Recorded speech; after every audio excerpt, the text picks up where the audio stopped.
গল্প শুরু করার আগে তোমাদের কাছে একটি ছোট্ট অনুরোধ, যারা এখনো আমার চ্যানেলটি সাবস্ক্রাইব করনি তারা আর দেরি না করে এখনই আমার চ্যানেলটি সাবস্ক্রাইব করে দাও। আমি মিনা, বয়স 28, বর্তমানে একটি মাল্টিন্যাশনাল কোম্পানিতে চাকরিরত আছি। যে ঘটনা আমি শেয়ার করব তা আজ থেকে কয়েক বছর আগে শুরু, যখন আমি বিশ্ববিদ্যালয়ের তৃতীয় বর্ষের ছাত্রী ছিলাম। একটা নামকরা বিশ্ববিদ্যালয় থেকে আমি গ্রাজুয়েশন শেষ করি। ছোটবেলা থেকে আমি লাজুক প্রকৃতির ছিলাম, কিন্তু বিশ্ববিদ্যালয়ে ভর্তি হয়ে বান্ধবীদের দেখে দেখে ইচ্ছে হতো কোন ছেলেকে নিয়ে ফ্ল্যাটে যাই। নিজেকে কন্ট্রোল করে নিতাম, আর কারো সাথে প্রেমও ছিল না। পরিচিত সবাই আমাকে ভদ্র মেয়ে হিসেবেই জানতো। যার মাধ্যমে আমার জীবনে এসবের শুরু, ওর নাম হচ্ছে রিপন। আমার থেকে 2 সেমিস্টার জুনিয়র থাকলেও বিভিন্ন কারণে অনেক কোর্স আমরা একসাথে কাজ করেছি। আমার প্রথম সেমিস্টার থেকেই ওর সাথে পরিচয় ছিল।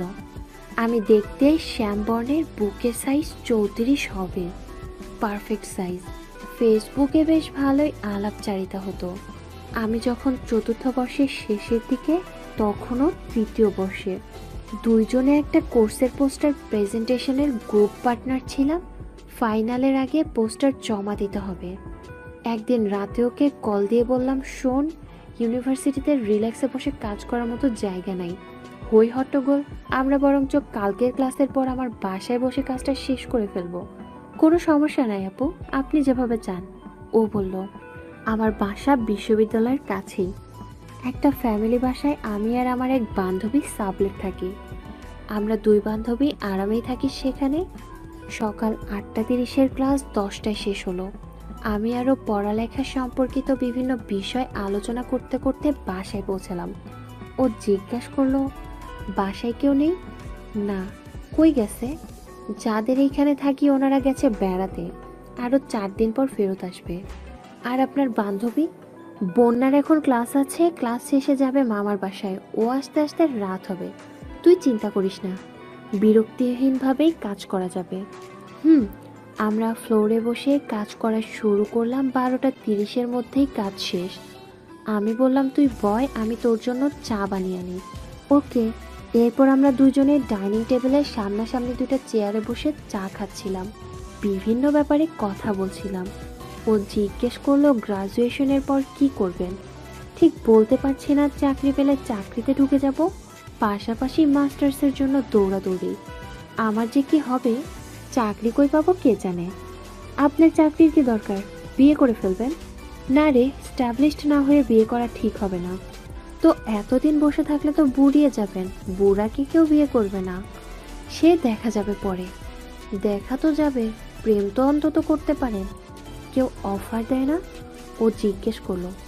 অফার তো পাই, কিন্তু সাহস হয় না। দিলের ব্যথা বড় খতরনাক, বলে হেসে উঠলাম। ওকে বললাম, আচ্ছা তুই দেখতে এত হ্যান্ডসাম, তারপরও প্রেম করিস না কেন? তেমন কাউকে পাইনি এখনো, তাই। কি বলিস? আমাদের ভার্সিটি, বিশেষ করে ডিপার্টমেন্টেই তো কত সুন্দর সুন্দর মেয়ে আছে, তুই কাউকে পাবি না কেন? আমি চেহারা দেখে পার্টনার খুঁজি না, আর খুঁজতেও চাই না। তাহলে কি দেখে খুঁজতে চাস? বুদ্ধিমত্তা দেখে, গুণ দেখে। কিন্তু সবাই তো চেহারাই খোঁজে। আমার মতে চেহারা দেখে সুন্দর মেয়ের বা ছেলের সাথে প্রেম করা একটা বোকামি। কেন? আপনার কারোর সাথে প্রেম করার উদ্দেশ্য কি? বিয়ে করে না? যার মুখমণ্ডল সুন্দর হবে, তার জামার নিচের বডি পার্ট সুন্দর নাও হতে পারে, তো সৌন্দর্য খোঁজার কোনো মানেই হয় না।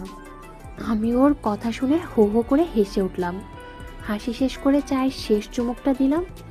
এরপর বললাম, তোকে একটা প্রশ্ন করব, যদি কিছু মনে না করিস আর গোপন রাখিস ব্যাপারটা। বলেন। কিছু মনে করব না। মেয়েদের কোন পার্টিকুলার বডি পার্টের প্রতি তোর আকর্ষণ বেশি? ও লজ্জা মাখা হাসি দিয়ে বলল, ইন জেনারেলে বলবো নাকি বিশেষ কারোর জন্য? ইন জেনারেলে বল। আমার সবচেয়ে বেশি আকর্ষণ মেয়েদের বুকের প্রতি, তারপরে ঠোঁট, এরপর ঘাড়, আর সবার শেষে হলো ওইটা। পুরো লিস্ট বলে দিলাম। তোর চয়েস দেখি অন্যরকম রে, বেশিরভাগ ছেলেই তো শুধু ফুটোর খোঁজে থাকে। ও লাজুক ভঙ্গিতে হাসলো আর বলল, এক একজনের চয়েস এক এক রকম হয়। প্রেম করার জন্য বডি পার্টের বিচারে কেউ হ্যাংলা পাতলা মেয়ে পছন্দ করে যার ব্রেস্টও নাই, কেউ আবার 38-40 সাইজের মেয়ে খোঁজে, তাদের ফ্যান্টাসি বড় জিনিস। কেউ আবার বড় হিপের মেয়ে পছন্দ করে। অনেকে দেখে ঠোঁট। মুচকি হেসে বললাম, তোকে দেখে যত সরল আর ভদ্র মনে হয় তেমন না, তুই তো দেখিস শয়তানের হাড্ডি। এরপর আবার জিজ্ঞাসা করলাম, আচ্ছা মনে কর তোর প্রেমিকা ছাড়া যদি অন্য কেউ তোকে বডি বা তোর পছন্দের পার্টিকুলার বডি পার্ট অফার করে, নিবি? কে অফার করছে তার উপর ডিপেন্ড করে, নিলেও পার্টলি নিব, ফুললি না। আর অফার করা ব্যক্তির উপর ভিত্তি করে বডি পার্টের চয়েস ভিন্ন ভিন্ন হবে। আমি যদি বডি পার্ট অফার করি, কোনটা নিবি? ও মনে মনে কি যেন ভাবলো আর বলল, যদি মানে কি? আপনাকে নিয়ে আমি এমন কিছু ভাবি না, যদির কোনো জায়গা নেই। উফ, তুই বড় বেশি কথা ধরিস। আচ্ছা, আমি এখন তোকে আমার যে কোনো একটা বডি পার্ট নিয়ে খেলতে দিব, কোনটা নিবি? কি বলেন? দেখ, সত্যি বলছি, তুই বলেই দেখ। ও একটু ভেবে বলল, আচ্ছা বেশ, আমি আপনার বুক চয়েস করলাম। আরে বাহ, তুই আমার দুধ খেতে চাস? বলে অট্ট হাসি দিলাম। ও লজ্জা পেয়ে মুচকি হাসি দিল। হাসি থামিয়ে বললাম, তবে আমার শর্ত আছে, যা হবে সেই কথা গোপন থাকবে। এইটা শর্ত? গোপনীয়তার ব্যাপারে তো আগেই বললাম। এইটার সাথে আরো একটা শর্ত আছে। কি? আমাকে তোর ওইটা ধরতে দিতে হবে। তারপর ও যা বলল তাতে আমি অবাক। একটা মুচকি হাসি দিয়ে বলল, আপনি আমার ধরতে হলে আমাকে আপনার দুধ আর ওইটা ধরতে দিতে হবে। আমার গোপনীয় বডি পার্ট একটা আর আপনার দুইটা। আমার সম্পূর্ণটা নিলে আপনার সম্পূর্ণটাও দিতে হবে। আমি আশ্চর্য মাখা মুচকি হাসি দিয়ে বললাম, তুই আমার ওইটাও ধরতে চাস? আচ্ছা ঠিক আছে, তবে উপর দিয়ে। এই বলে চেয়ার থেকে উঠে ওর হাত ধরে টেনে তুলে বললাম, বেডরুমে চল।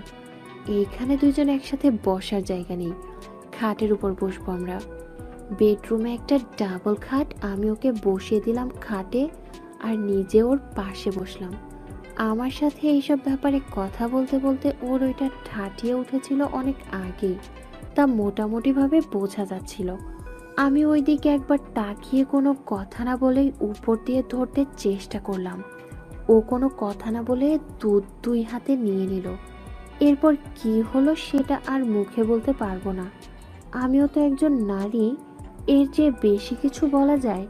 প্রায় ঘন্টাখানেক পরের কথা ও আমার পাশে শুইল। দুজনেই খুব ক্লান্ত।